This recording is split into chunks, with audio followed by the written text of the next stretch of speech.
meus amores, tudo bem? Bem-vindos a mais um Diário de Gravidez. Dessa vez eu vou falar sobre a 21ª, 22ª e 23ª semana, de como eu passei, tamanho do bebê, algumas novidades que eu ainda não falei nos outros diários de gravidez, porque a cada semana tem muita coisa que muda, tanto de sintoma, emocional, tudo, e eu vou contar pra vocês por tudo que eu passei, tá? Se você quer saber tudo o que aconteceu nessas semanas, clique no curtir pra me ajudar e vamos lá comigo. Bom, gente, começando pelo tamanho do bebê, com 21 semanas, o bebê tem o tamanho de um melão Cantaloupe. Pra quem não sabe o que é Cantaloupe, é aquele melão menorzinho, que ele é laranjinha por dentro, sabe? Peso aproximado de 360 gramas, comprimento aproximado de 26,7 centímetros, tá? Então ele tá mais ou menos do tamanho de um melãozinho, assim, já bem maior do que das outras semanas, né? E agora eu vou falar quais os sintomas e o que aconteceu comigo essa semana.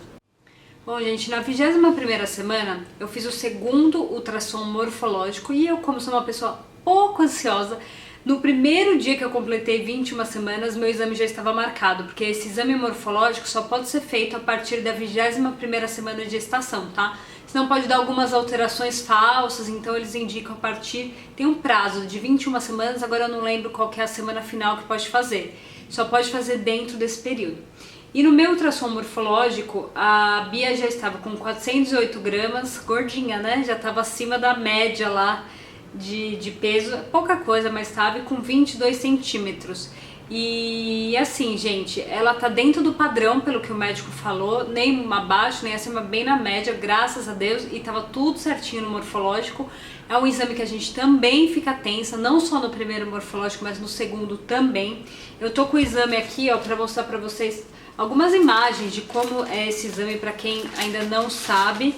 Então, ó, vem a ultrassonografia morfológica segundo trimestre, e aqui vem falando de tudo: líquido amniótico, placenta, polo cefálico, faz, região cervical, tórax, coluna, se tá tudo dentro da normalidade, se tá tudo ok. Então eles fazem todas as medições nesse exame, tá? Ó, abdômen, biometria fetal. Então, gente, é muito completo. Eles medem o tamanho da cabecinha, tamanho de fêmur, tamanho de tíbia, todos os ossinhos são medidos, tamanho de cabecinha, tudo, porque eles precisam detectar se tem alguma anomalia ou não, tá, gente? E assim, graças a Deus, depois que você faz esse exame, a médica fala que tá tudo ok, é um alívio muito grande. As mamães que já passaram por isso sabem o que eu tô falando, né? E aí vem também a parte das imagens, que assim, tem umas imagens que realmente não dá pra entender direito, mas essa daqui, por exemplo, já dá pra ver bem a carinha dela de lado, ó, dá pra ver bem direitinho. As outras imagens, como são algumas medições, ó, não dá pra ver, porque eles medem até como que tá o fluxo dos órgãos, fluxo sanguíneo, placenta, tudo, gente, tudo que vocês podem imaginar nesse exame é medido, tá? Bom, gente, na 21ª semana também, eu, além de ter continuado com alguns sintomas da semana anterior, os seios já sentindo eles bem inchados e muito maior em questão de tamanho e pesados, eu fui fazer o enxoval da Bia, comprar pelo menos o básico, porque conforme vai adiantando, você vai ficando mais cansada, vai sentindo mais peso. Então, o quanto antes você conseguir antecipar coisas que você vai ter que ficar muito tempo em pé, vai ter que escolher, na minha opinião, é melhor. Então, eu resolvi fazer com 21 semanas que eu tava bem e, assim, não tava sentindo... Apesar do peso, era um peso suportável, não tava me incomodando. Então, eu fui com uma amiga minha, a gente fez enxoval, compramos, assim, tudo que é básico, sabe? Jogo de lençol, as primeiras roupinhas, bodyzinho. Se vocês quiserem, deixa aqui nos comentários que eu posso mostrar as coisinhas que eu comprei pra ela, pra vocês, falar que loja que a gente foi e tal. Mas deixa aqui nos comentários pra eu saber se vocês querem ver, tá? E nessa semana eu comecei a sentir ela mexer mais do que a semana anterior.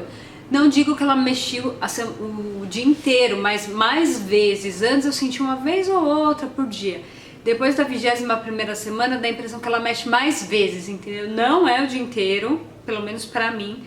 E não é mexidas constantes, mas se antes eu sentia 2 vezes por dia, agora eu tava sentindo 4, 5 vezes. tá?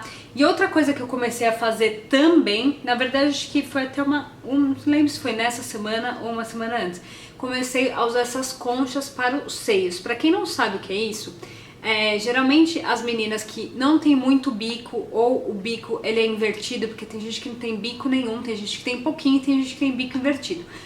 É aconselhável usar essas conchas para formar o bico. Então você coloca o seio aqui e o biquinho fica lá para dentro, então querendo ou não, ele vai fazendo o formato do bico, e isso ajuda muito para depois na hora da amamentação a mãe não sofrer tanto, porque quem já tem o bico natural não precisaria usar isso, entendeu? Porque na hora da sucção a criança já tá com o bico lá, não causa fissura nada, mas quem não tem, isso é bem aconselhável, tá?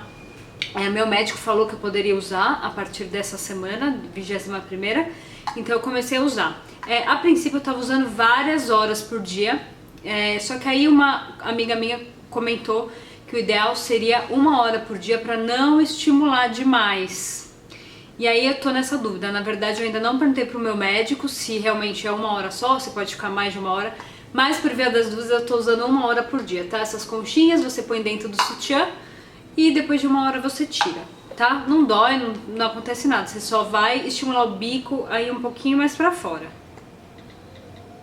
Bom, gente, agora vamos para a 22ª semana. Na 22ª semana aconteceu algo inusitado.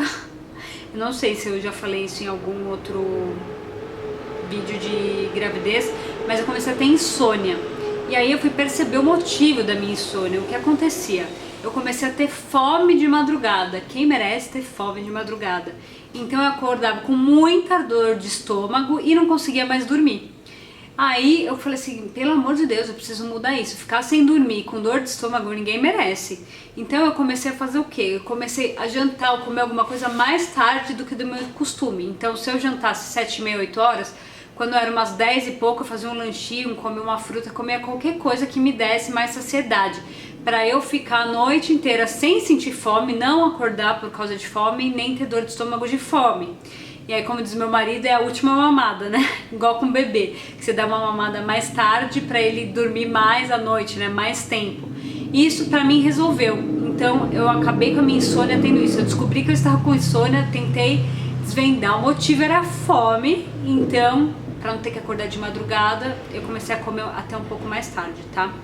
Nessa semana também, da 22ª, eu fui naquela feira da bebê gestante. Eu não sei se alguma de vocês já foi, o que vocês acharam, mas eu fui em uma que teve na Expo Imigrantes, que é mais ou menos perto aqui da minha casa. Então a gente foi a uma feira bem grande mesmo, então tem que caminhar bastante. Então tem que ser uma semana que você esteja bem disposta, tá? Se tiver já barrigudona, acho que vai ser bem complicado. E assim, eu não comprei quase nada, porque eu sou uma pessoa que gosto de pesquisar as coisas antes de comprar. E assim, a única coisa que a gente tinha pesquisado e já estava praticamente decidido era o carrinho de bebê, que a gente acabou comprando na feira do bebê gestante. Até se vocês quiserem saber modelo de carrinho, eu faço um vídeo só do carrinho, então deixa aqui nos comentários. E foi a única coisa, assim, eu comprei coisinhas pequenininhas que eu posso depois mostrar num vídeo de enxoval.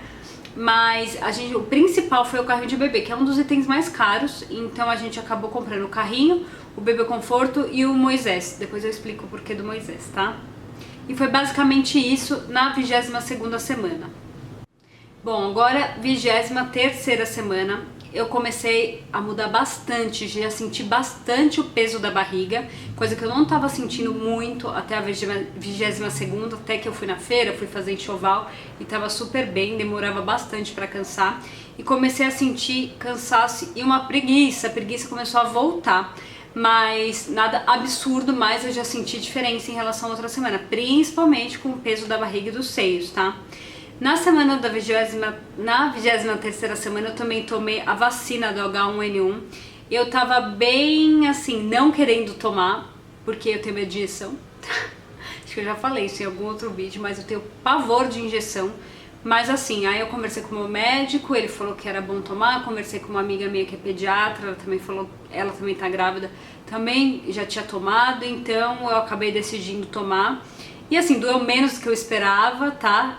Não me deu reação nenhuma, já faz 2 semanas que eu tomei E assim, não tive reação nenhuma à vacina, tá? E assim, querendo ou não, eu fico mais tranquila de não pegar tal, porque grávida é grupo de risco. Nessa semana também, eu e meu marido, a gente tava conversando muito se a gente faria o chá de bebê ou não, porque a gente tava pensando, ou a gente viaja ou a gente faz o chá de bebê. As duas coisas não tem como, não tem dinheiro, tem que tomar uma decisão, né, gente? Então a gente optou por fazer o chá de bebê, já que eu tava com algumas dorzinhas embaixo da barriga, que eu já comentei com vocês em outro vídeo, e eu também não ia ficar tranquila viajando. Então eu falei, vamos fazer o chá de bebê, porque aí também o pessoal, a gente vai fazer um bem pequenininho, assim, mais pro pessoal da família mesmo. E aí o pessoal já vai querer ver o quartinho da Bia, que não está pronto ainda por sinal. Mas aí já junta o útil com o agradável, já faz uma reunião com a família, já mostra o quartinho e a gente optou por fazer o chá de bebê, tá? Eu vou mostrar algumas coisinhas que eu pretendo fazer no chá de bebê, ou até mesmo a mesa de doces, como que eu vou fazer, mas não vai ser nada, algo de outro mundo. E foi isso. Outra coisa que eu descobri não, né? Eu ressuscitei na 23ª semana, foi chapinha no cabelo, gente. Porque meu cabelo não está parando nada. Desde que eu engravidei não fiz retoque de luzes, óbvio, não fiz progressiva, não fiz química nenhuma, então meu cabelo tá muito ruim, principalmente aqui na parte de baixo, que ele é muito enrolado. E aí eu falei, meu Deus, eu preciso fazer alguma coisa pra conseguir arrumar esse cabelo. E aí eu lembrei, eu falei, vou pegar chapinha. Fazia anos que eu não usava chapinha, porque com a progressiva não precisa, né? Anos que eu não usava chapinha, peguei a chapinha e falei, vai ser a solução. Comecei a passar chapinha e tá sendo minha solução, gente. Eu faço uma escova bem leve, eu mesma, e passo a chapinha, que é o que tá me salvando, que eu tô passando na porta, porque senão fica um cabelo deste tamanho e eu não consigo, né? Não dá. Então foi isso. E nessa semana também o que eu percebi, algo que eu não tive desde o início da gravidez, é um aumento absurdo do sono. Eu não sei o que aconteceu, porque eu não tive muito sono no início da gravidez. Vocês podem até ver meu diário de gravidez desde o começo, mas eu senti uma preguiça, cansaço, mas não sono, aquela vontade de dormir. E na 23ª semana eu comecei a sentir um sono, mas absurdo. Sabe aquele sono que você tá no computador e de repente você percebe que você tá de olho fechado? Tipo isso, não sei porquê, até falei pro meu médico e ele falou que eu poderia começar a dobrar a vitamina, que talvez fosse alguma coisa relacionada a isso.